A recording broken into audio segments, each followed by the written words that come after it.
नमो भगवते तस्मै कृष्णायाद्भुतकर्मणे रूप नाम विभेदेन जगत् कीर्ति यो यतः सच्चिदानन्दरूपाय विश्वोत्पत्त्यादिहेतवे तापत्रय विनाशाय श्रीकृष्णाय वयं नुमे।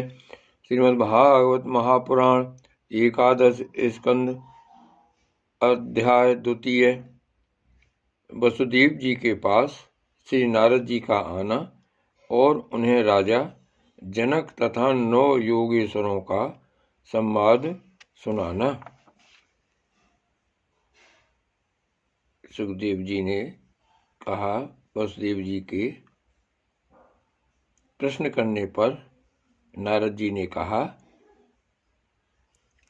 यदुवंश शिरोमणि, तुम्हारा यह निश्चय बहुत ही सुंदर है, क्योंकि यह भागवत धर्म के संबंध में है, जो सारे विश्व को जीवन दान देने वाला है, पवित्र करने वाला है। वसुदेव जी, यह भागवत धर्म एक ऐसी वस्तु है जिसे कानों से सुनने, वाणी से उच्चारण करने, चित्त से स्मरण करने, हृदय से स्वीकार करने या कोई इसका पालन करने जा रहा हो तो उसका अनुमोदन करने से ही मनुष्य उसी क्षण पवित्र हो जाता है, चाहे वह सारे संसार का द्रोही ही क्यों न हो। जिनके गुण, लीला और नाम आदि का श्रवण तथा कीर्तन पतितों को भी पावन करने वाला है, उन्हीं परम कल्याण स्वरूप मेरे आराध्य देव भगवान नारायण का तुमने आज मुझे स्मरण कराया है। वसुदेव जी, तुमने मुझसे जो प्रश्न किया है, इसके संबंध में संत पुरुष एक प्राचीन इतिहास कहा करते हैं। वह इतिहास है ऋषभ के पुत्र 9 योगीश्वरों और महात्मा विदेह का शुभ संवाद। तुम जानते ही हो कि स्वयंभू मनु के एक प्रसिद्ध पुत्र थे प्रियव्रत।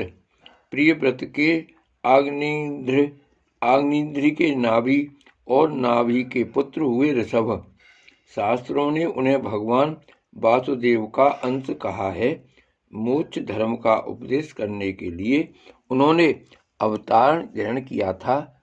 उनके 100 पुत्र थे और सब के सब वेदों के पारदर्शी विद्वान थे। उनमें सबसे बड़े थे राजऋषि भरत। वे भगवान नारायण के परम प्रेमी भक्त थे। उन्हीं के नाम से यह भूमिखंड, जो पहले अजनाभवर्ष कहलाता था, भारतवर्ष कहलाया। यह भारतवर्ष भी एक अलौकिक स्थान है। राजऋषि भरत ने सारी पृथ्वी का राज्य भोग किया, परंतु अंत में इसे छोड़कर वन में चले गए।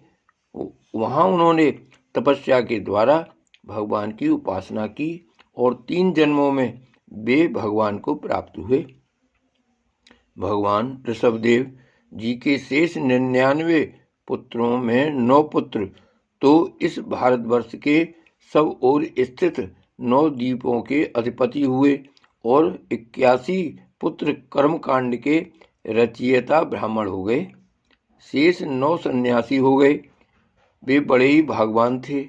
उन्होंने आत्मविद्या के संपादन में बड़ा परिश्रम किया था और वास्तव में वे उसमें बड़े निपुण थे।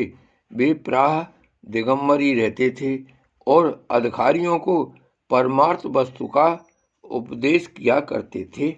उनके नाम थे कवि, हरि, अंतरिक्ष, प्रबुद्ध, पिपलायन, अभिहोत्र, दुर्मिल, चमस और करभाजन। वे इस कार्य कारण और व्यक्त अव्यक्त भगवत रूप जगत को अपने आत्मा से अभिन्न अनुभव करते हुए पृथ्वी पर स्वच्छंद विचरण करते थे। उनके लिए कहीं भी रोक टोक न थी। वे जहाँ चाहते चले जाते।